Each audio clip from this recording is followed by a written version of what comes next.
sociedade, por essa dada sociedade, para essa dada sociedade, pela essa dada sociedade. Ou seja, as produções artísticas no pós-Primeira Guerra, quando as pessoas não achavam que teria um conflito tão grande quanto logo depois, elas tentavam criar uma nova visão de vida, uma nova forma de ver os próprios países, de ver as próprias populações, os próprios territórios, as culturas e assim por diante, ao mesmo tempo em que faziam, em alguns casos, críticas àquilo que tinha sido preponderante até aquele momento.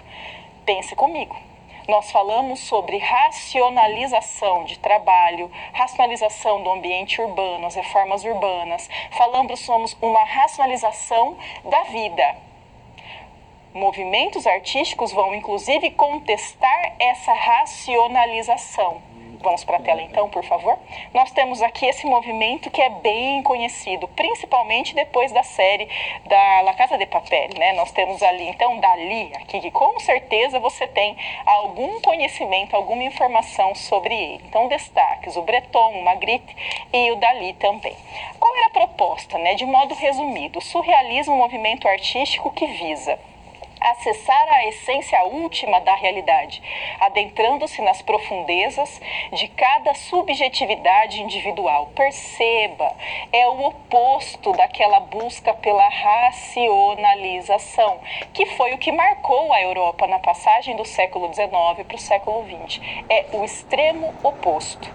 O surrealismo buscava recuperar os elementos mais autênticos da experiência humana, que tinham, aqui esse A está errado, né, haver no sentido de existir não tem plural, que havia se perdido no drama da guerra. Perceba, não dá para eu entender a arte como uma bolha. O surrealismo, que é o que a gente está tratando aqui agora, ele vai se pautar em situações de extremo, por exemplo, a situação de guerra, e pensar em o que eu posso fazer no campo da arte mediante esse cenário. Aquela arte racionalizada, aquela arte padronizada que marcou essa passagem do século XIX para o XX, foi a arte que marcou essa Europa da guerra. O que dá para a Europa ser para além disso, depois que isso aconteceu? Vamos lá para a tela, por favor. Aqui nós temos, então, a reabilitação do sonho, do onírico, do mitológico, do maravilhoso e daquilo que não havia sido contaminado pela velha Europa. Veja, essa velha Europa é esse sentido racionalizado, esse sentido mais duro, mais engessado, que inclusive era característica básica da arte produzida nesse momento que precedeu a eclosão da Primeira Guerra Mundial. E essa afirmação que é bem interessante, a arte moderna contra a modernidade, porque o surrealismo é uma arte moderna, mas é uma arte moderna que se põe justamente contrária à modernidade, entendendo essa modernidade aqui como a base da razão, como a razão, como aquilo que deve ser a base de tudo. Então, o surrealismo, por exemplo, defendia o que é chamado de escrita automática, que é esse contato, inclusive, com a psicanálise. É algo mais solto, mais livre, ligado mais ao onírico. Vamos ver um exemplo, vai ficar mais fácil a sua compreensão. Veja só, a persistência da memória, né? Essa tela bem famosa do Salvador Dalí, que foi feita no ano de 1931. Essa tela hoje está no MoMA, no Museu de Arte Moderna de Nova York. Ela se encontra nesse museu desde o ano de 1934. Uma das coisas interessantes sobre essa tela é que ela é bem pequenininha. Ela tem ali 24 centímetros por 33 centímetros. Normalmente, quando nós pensamos em obras de arte assim tão conhecidas, tão famosas, né, tão renomadas, a gente já pensa em telas imensas, né? Então vem, por exemplo, a Independência ou Morte, né, aquele negócio imenso, né, aquela tela do Brasil do século XIX e assim por diante. Essa não, essa tem 20 centímetros por 30 centímetros. Então, ela tem essa diferenciação, é uma tela bem pequena. Vamos para a tela, por favor. Que elementos tem nisso? Veja só, quando nós falamos em razão, um dos objetos que mais simboliza a razão é relógio, porque relógio, ele quantifica tempo, e o tempo que é marcado numa mesma lógica, correto?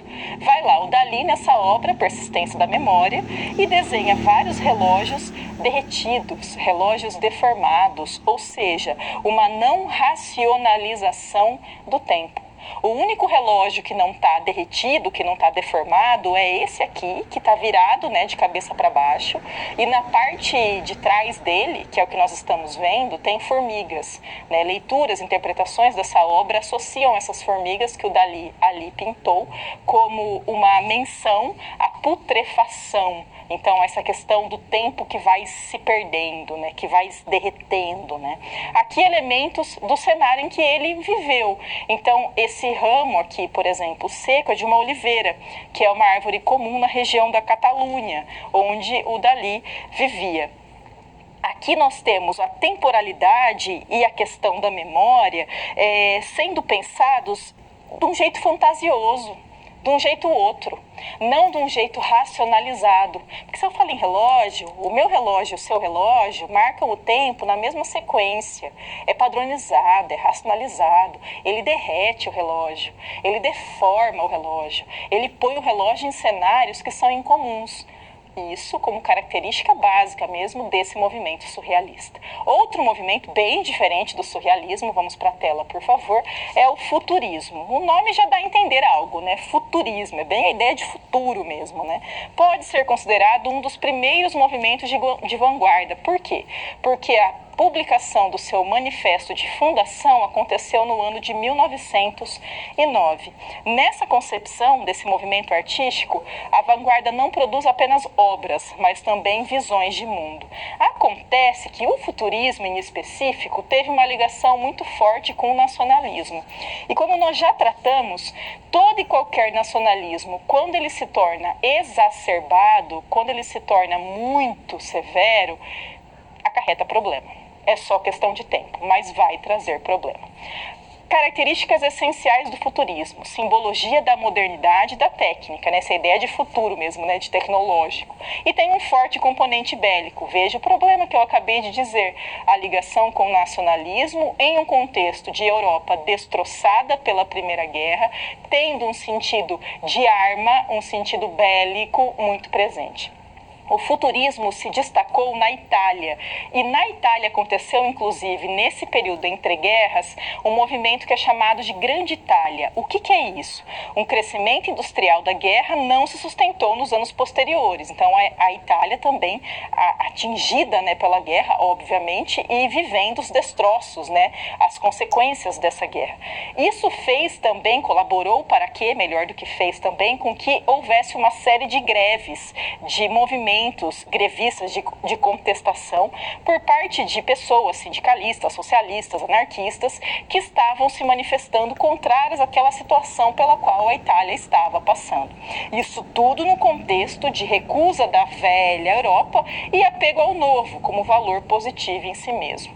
Aí você pode pensar, mas qual que é o problema de que você querer deixar de lado esse sentido de velha Europa? Porque essa velha Europa foi a que gerou a guerra. E se pensar para frente, primeiro porque a gente não pode simplesmente ignorar a história, fingir que ela não aconteceu, porque não é assim que as coisas funcionam.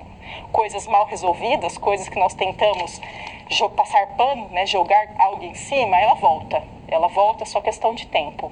Temos que resolver, temos que ter memória sobre as coisas que aconteceram, temos que ter nosso passado sempre sendo relembrado. E outra, e muito importante, esse elemento bélico em um país que está destroçado pelo contexto de guerra, é sinal de que para dar problema ali é muito fácil e é muito rápido. Tanto que deu. Pouquíssimo tempo depois se tem a ascensão do fascismo na Itália. Fechamos esse bloco.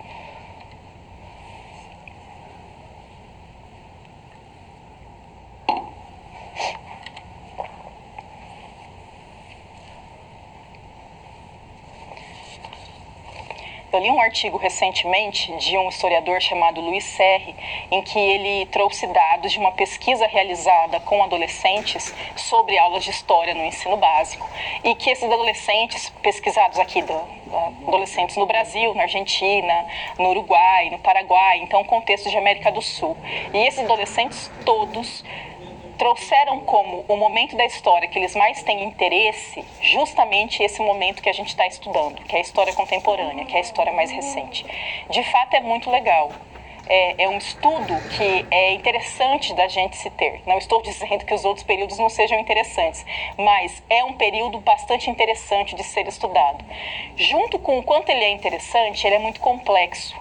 Tem muitas coisas acontecendo ao mesmo tempo e coisas que podem ser lidas a partir de muitas perspectivas. Por que eu estou falando isso aqui?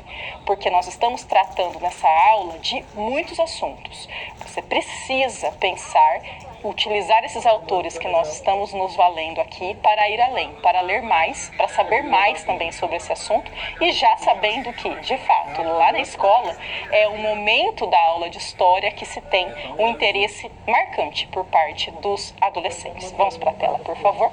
Aqui nós temos, então, crise de 29. Normalmente, quando nós pensamos em crise, a gente pensa em falta de produto, correto? Acontece que a crise de 29, que tem início nos Estados Unidos, mas que tem um efeito de dominó no mundo, ela é uma crise diferente, porque ela é uma crise de superprodução. Aí você pode pensar, mas que sentido tem isso? Se é uma crise, não é uma superprodução, é pouca produção. Faz bastante sentido ser uma crise de superprodução. Por quê? Pense comigo. Os Estados Unidos, durante a Primeira Guerra, produziram para o seu próprio mercado interno e para vender para os mercados europeus que estavam em guerra. Os mercados europeus em guerra, obviamente, não iriam se voltar para produzir tudo aquilo que antes produziam, num contexto rotineiro, num contexto normal, digamos assim. Desse modo, a economia dos Estados Unidos, durante a Primeira Guerra, só cresceu, e cresceu muito rápido. Quando acaba a Primeira Guerra, o ritmo de produção dos Estados Unidos se mantém o mesmo. Ocorre que, uma vez terminada a Primeira Guerra Mundial, esses países europeus eles começavam a tentar uma normalidade. É claro que não é do dia para a noite, não é rapidinho, não é uma semana, mas eles não precisavam mais comprar tantos produtos quanto precisaram durante o conflito. Com os Estados Unidos mantendo esse ritmo de produção sempre crescente, vai se ter a chamada crise de superprodução, porque tem muito produto para um consumo, para uma venda, para um mercado que já não tem mais a necessidade de tanta produção. Vamos para a tela, por favor. O que nós temos então é a relação entre superprodução e subconsumo na economia dos Estados Unidos e também pensando nos outros países que não compravam mais tanto quanto tinham comprado até outro dia, até um passado muito recente. E é uma crise sistêmica, por quê? Pense comigo. No mundo globalizado, uma crise que afeta um país que tem uma importância econômica grande, afeta os outros países também. É fácil a gente pensar nisso na história. Pense na pandemia do coronavírus. Começa em um país, mas se alastra muito rapidamente pelos outros. Por quê? Porque há contatos de pessoas de países diferentes e contatos muito frequentes e em quantidade muito grande. Na economia, é claro que não é a mesma coisa, mas há uma relação entre os países. Vou dar o exemplo do Brasil. A economia do Brasil, nessa época, se pautava na venda do café. O café era disparado o principal produto da economia brasileira. Acontece que o principal comprador do café brasileiro era justamente os Estados Unidos. Um país em crise começa a cortar custo de algum jeito. Uma das coisas que foram cortadas foi a compra dessa quantidade de café que era feita até então. Veja, uma crise que acontece em solo dos Estados Unidos, mas que afeta automaticamente a economia brasileira. Porque nós perdemos o nosso principal mercado, da nossa principal o nosso principal produto da economia. Significa que eles pararam de comprar todo o produto? Claro que não, mas diminuiu a quantidade. Vamos para a tela, por favor. Fim da esperança de que o capitalismo conseguiria solucionar suas próprias crises. O que significa isso? Vê essas imagens. Essa mulher, essa fotógrafa, Dorothea Lange, ela é muito conhecida nas fotos da Grande Depressão. Aqui nós temos pessoas caminhando numa estrada de chão e ali ao fundo um outdoor escrito: na próxima vez, viagem de trem. O contraste, né, entre as duas situações, a pobreza e a tecnologia da época. Aqui pessoas numa fila para receber doação de comida, na frente de um outdoor em que está escrito: não há nada melhor do que o modo de vida dos Estados Unidos. A contradição entre a miséria, a fome e esse contato e essa cultura dos Estados Unidos. Nós temos o New Deal, que foi o Estado dos Estados Unidos, passando a intervir na economia para fazer essa roda da economia girar. O que significa isso? A crise de 29 é uma crise do capitalismo liberal. E para solucionar essa crise, o Estado interviu na economia. Na Europa, por sua vez, é mais uma fagulha que é colocada para que soluções radicais e autoritárias tivessem terreno fértil. Veja essa imagem. Então, é uma imagem feita pela propaganda do Partido Nacional Socialista dos Trabalhadores Alemães. Nada mais é do que o partido nazista.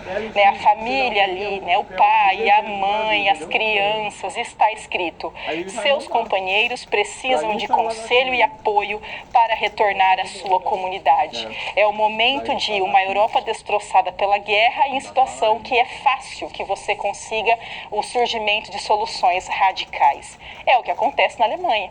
Ascensão de Hitler ao poder, criação de inimigos a serem combatidos. Veja isso, você precisa inventar um inimigo para que você seja o salvador. No caso da Alemanha, nesse contexto, nós temos o inimigo como o capitalismo liberal, que é essa tradição da Inglaterra e da França, e a ameaça comunista, perceba as aspas que eu coloquei aqui, da União Soviética. Ou seja, o Hitler no poder iria salvar a Alemanha desse capitalismo liberal e também do comunismo.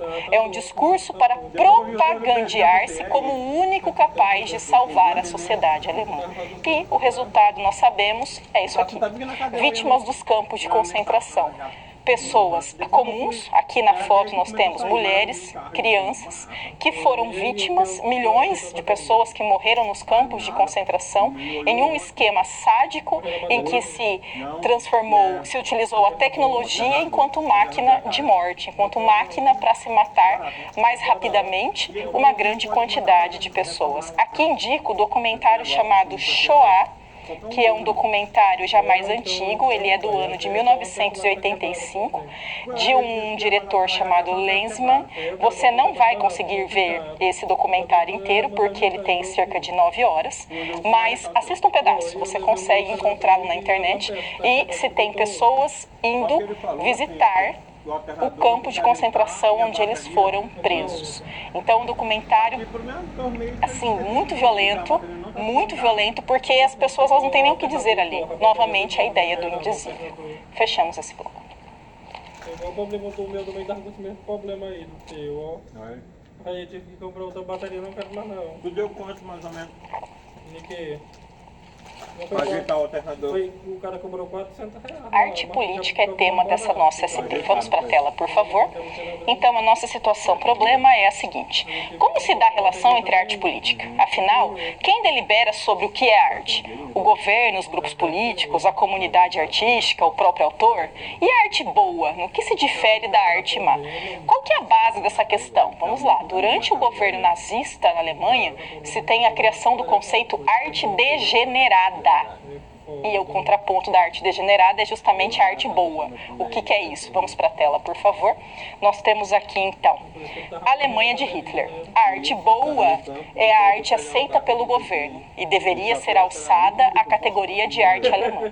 Que tipo será que é essa arte? É uma arte autoelogiosa.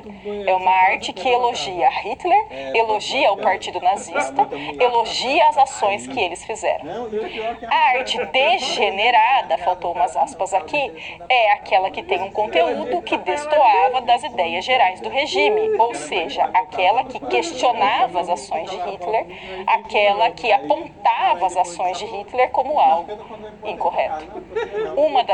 Dos movimentos marcantes do início do poder do Hitler na Alemanha foi justamente uma queima de livros ocorrida em Berlim.